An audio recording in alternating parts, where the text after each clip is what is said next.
Uno a Uno.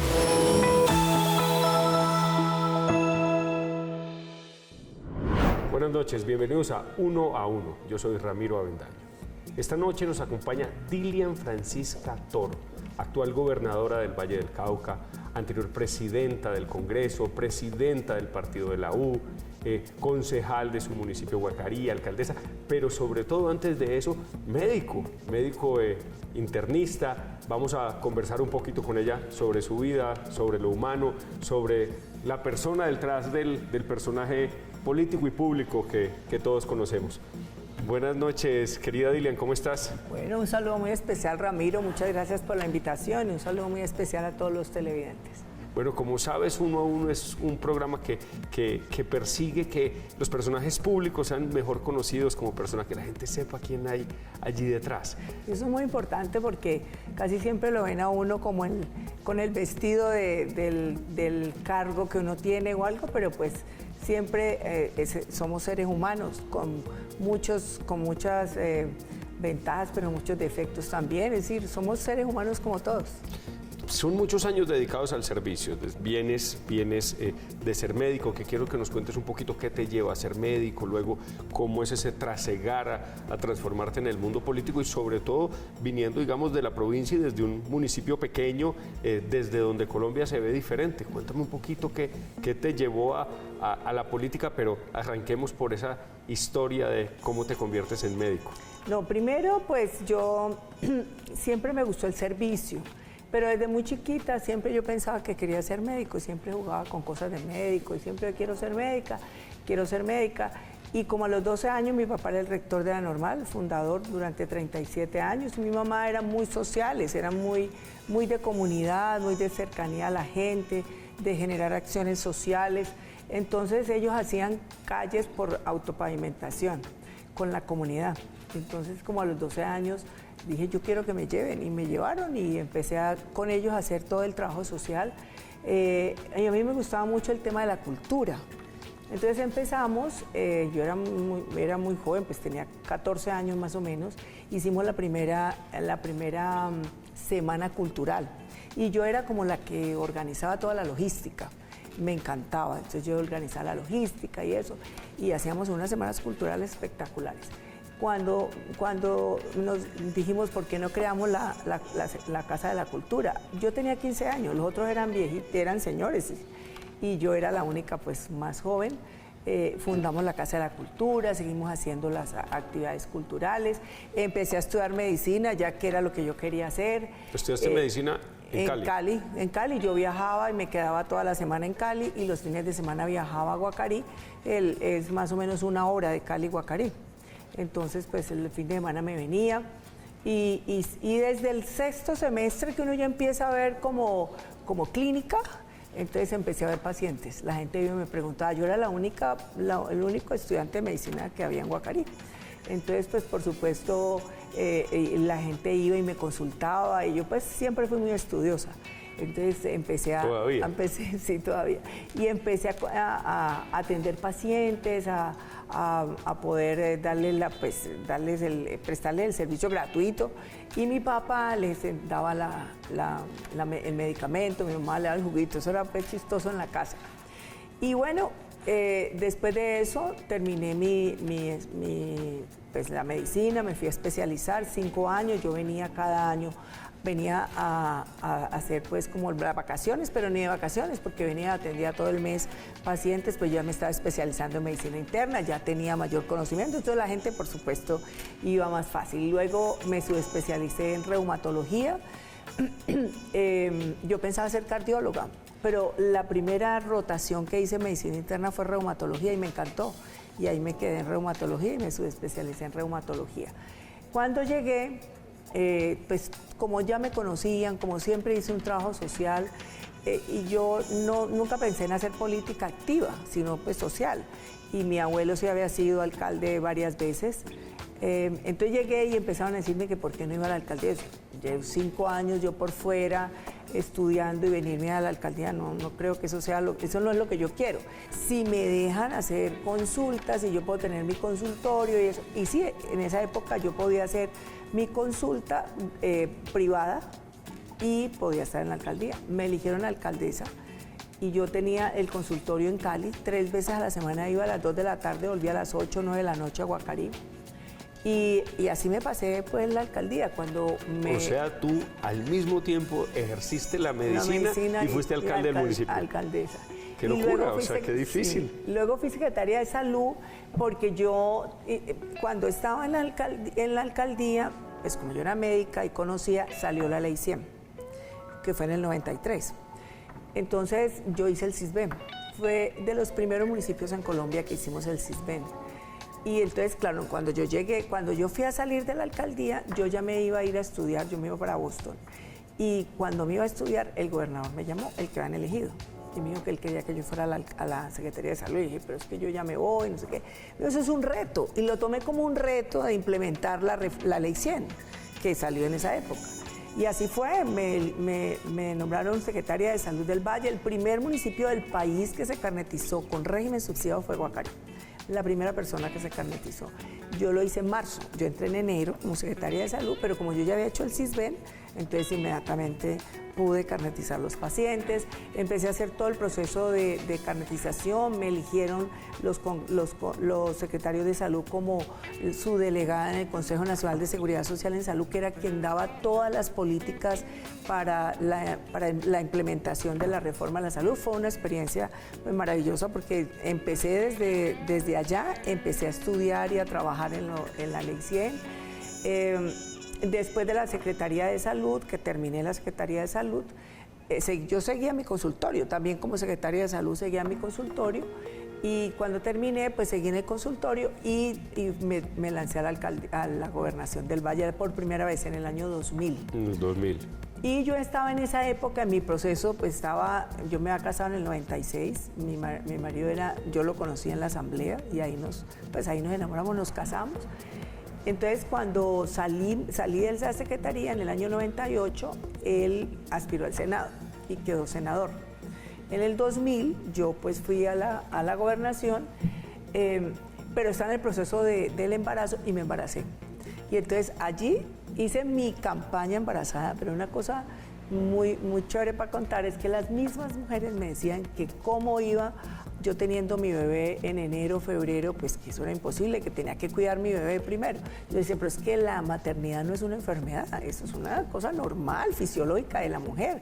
Las mujeres pobres salen, tienen su parto y se van al otro día a hacer oficio en la casa o salen a trabajar porque tienen que conseguir los recursos para su alimentación.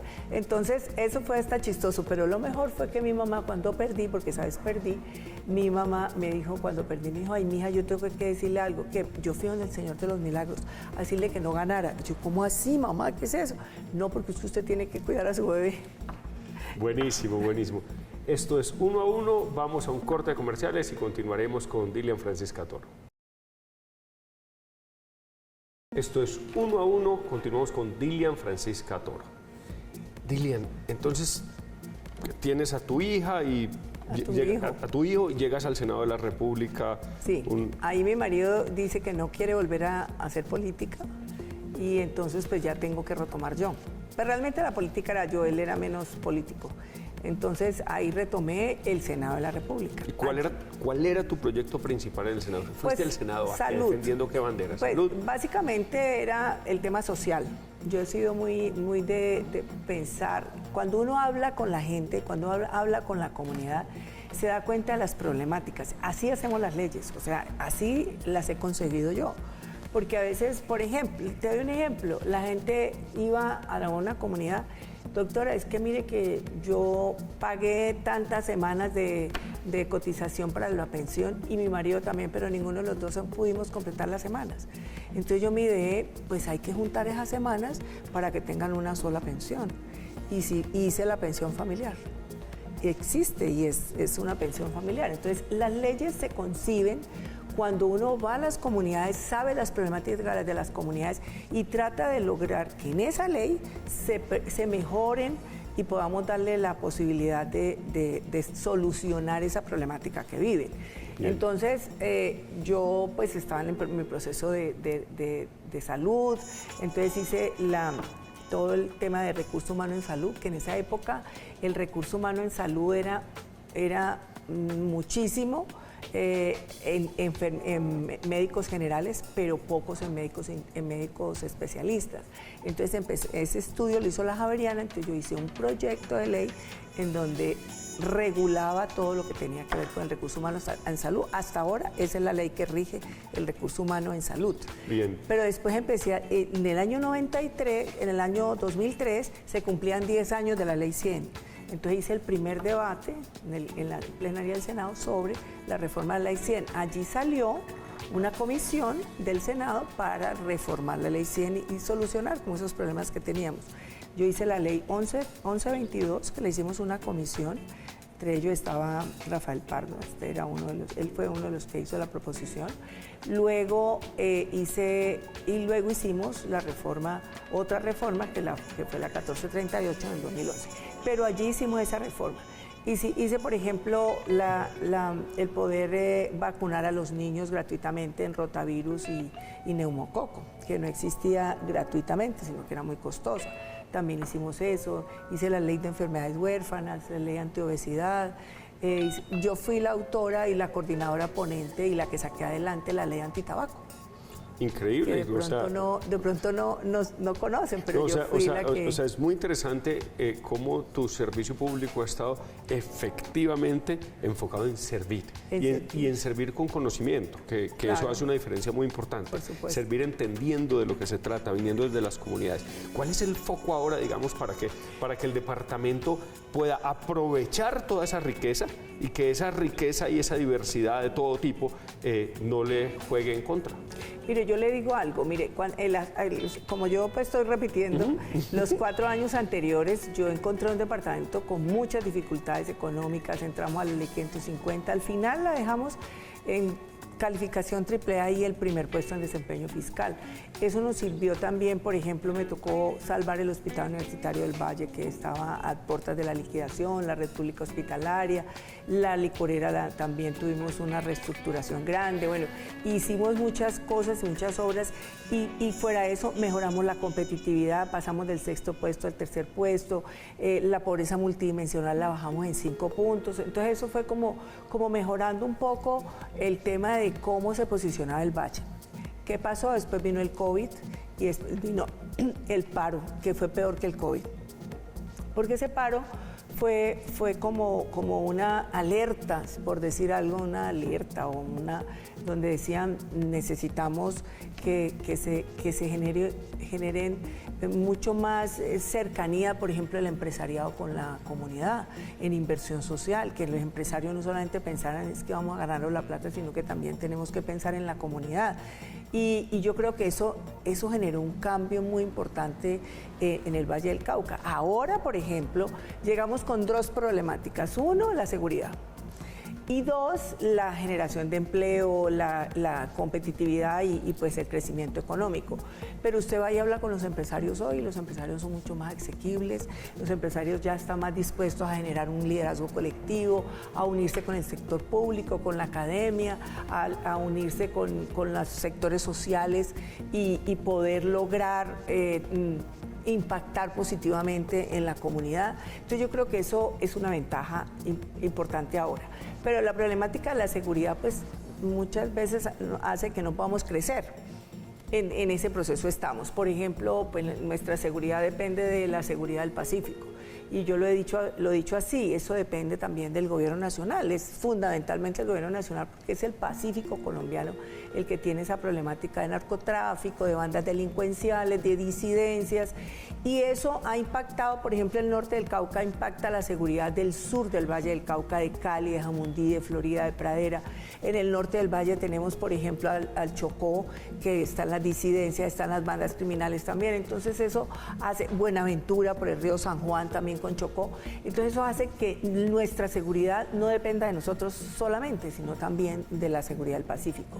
Y en eso estoy solicitando, por ejemplo, ya hablé con el comisionado de paz, y con la Mesa Campesina de Jamundí estoy solicitando que hagamos un piloto de seguridad integral en Jamundí, para que no solamente lleguemos con la fuerza pública a recuperar el territorio, porque es que el territorio lo tienen copado los delincuentes. Ahora tenemos que llegar con la institucionalidad, pero no solamente el ejército y la policía, sino toda la inversión social que podamos hacer y además la sustitución de economía ilegal.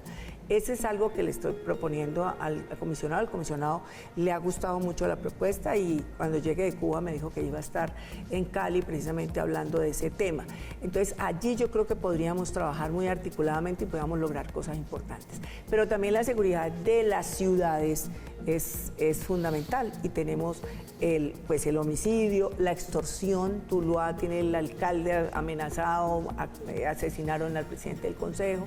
Tenemos microtráfico y narcotráfico que también nos está afectando en el norte del Valle. Entonces son problemas de seguridad que tenemos que solucionar y que estamos en ese proceso precisamente. Llevamos 20 días, pero ya hemos hecho 5 consejos de seguridad y esperamos hacer todos los que sean posibles para solucionar esa problemática. Estamos con Dilian Francisca Toro, vamos a un corte de comerciales. Continuamos en Uno a Uno, estamos esta noche con Dilian Francisca Toro. Nos contabas que una de las grandes prioridades del departamento y los municipios del departamento del Valle del Cauca es la violencia. Pero el tema de violencia parece ser un tema de no acabar en Colombia. Todos de alguna manera hemos sido víctimas, somos víctimas permanentes de la violencia. Tú tienes tu propia historia familiar dolorosa y de superación. Cuéntanos un poquito de ello y detrás, ¿qué crees tú que pueda ser un plan estratégico, sostenible, implementable, en el que este país se pueda embarcar de verdad para que paremos de matarnos y mantengamos, digamos, cierta racionalidad en la forma en la que vivimos? Bueno, primero, pues todos, como usted dice, todos, la violencia nos ha tocado de una u otra forma, siempre nos ha tocado. Pues a mí me tocó con mi hermano. Mi hermano era capitán del ejército en el año 92 y era ayudante y general comandante en esa época de la división. Y hubo un atentado que le dio 11 balazos. Eso pues le generó a él quedar con una cuadraplegia. No podía hacer absolutamente nada, sin embargo él hizo un proceso de rehabilitación y hoy, por ejemplo, él se desempeña casi que solo, come solo, se baña solo, es decir, tiene muchas actividades y empezó a escribir. Él escribe bien y empezó a escribir, y el proceso de escritura de él pasó de que no se le entendía nada porque apenas estaba empezando a escribir, hasta que en el medio ya uno veía que iba mejorando y al final él ya escribía y se le entendía. Y eso fue un proceso bien bonito porque escribió un libro y ese libro le mereció un premio a él por eso. Pero lo más satisfactorio es su querer rehabilitarse, querer tener una vida casi que normal. Pues lógicamente no la tiene, pero un ejemplo de vida, porque él nunca está bravo, siempre está contento, cuenta chistes, él le gusta su computador, su celular, o sea, él es una persona que vive... se siente bien a pesar pues que tiene sus problemas.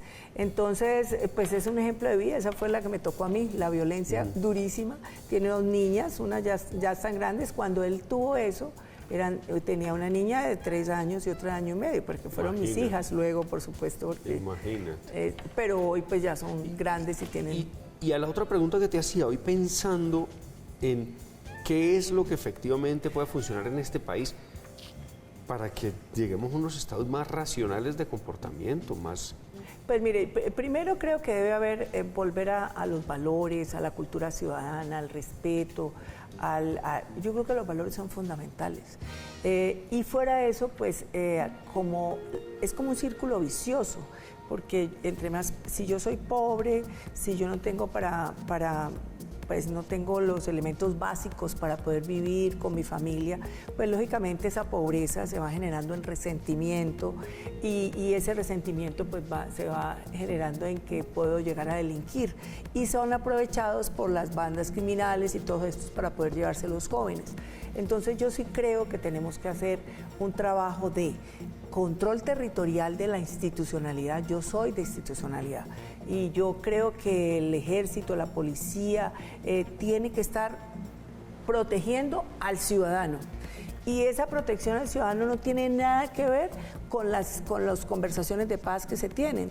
Yo creo que las conversaciones de paz se pueden llevar, lógicamente la paz total que dice el presidente con las bandas delincuenciales, tiene que haber una ley de sometimiento que no se ha hecho, pero con las disidencias de la FARC y con el ELN lo puede hacer. Entonces no tiene nada que ver, una cosa es la institucionalidad, otra cosa los diálogos. Mientras se hacen los diálogos, pues no podemos esperar que ellos sigan delinquiendo. Tienen que parar de delinquir, tienen que parar de secuestrar, tienen que parar de extorsionar. Es la única manera de poder tener un proceso de paz realmente exitoso.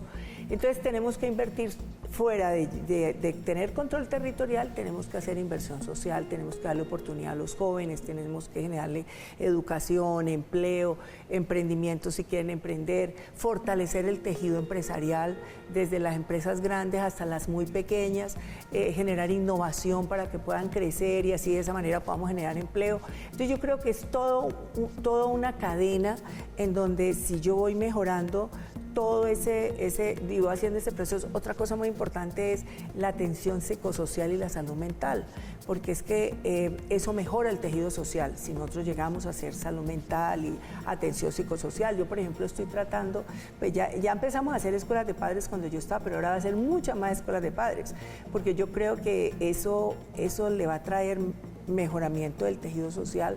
Las padres de familia van a saber qué hacer con sus hijos, cómo tratar a sus hijos. A uno no le enseñaron a ser papá ni mamá. Y yo creo que eso es muy importante, es tratar de que las familias vivan sin esa disfuncionalidad que genera la violencia dentro de su casa. Entonces yo creo que eso es lo que tenemos que hacer, una intervención social, que se quede claro que tiene que haber institucionalidad y que eso aunado al trabajo que se hace con el sector privado, pues podemos generar muchas acciones en beneficio de la comunidad que poco a poco van quitando ese resentimiento, van reconciliándose poco a poco y así de esa manera podemos volver a tener paz. Porque la paz no es un acuerdo, la paz no es solamente el diálogo y acordar entre dos grupos ilegales o el gobierno y un grupo ilegal. La paz es el bienestar y yo creo que así es que tenemos que actuar todos. Y un estado emocional detrás de eso, Por que supuesto. te permita no actuar violentamente. Bueno, por último, hay niñas, mujeres jóvenes que te están viendo y que están aprendiendo, entendiendo quién eres.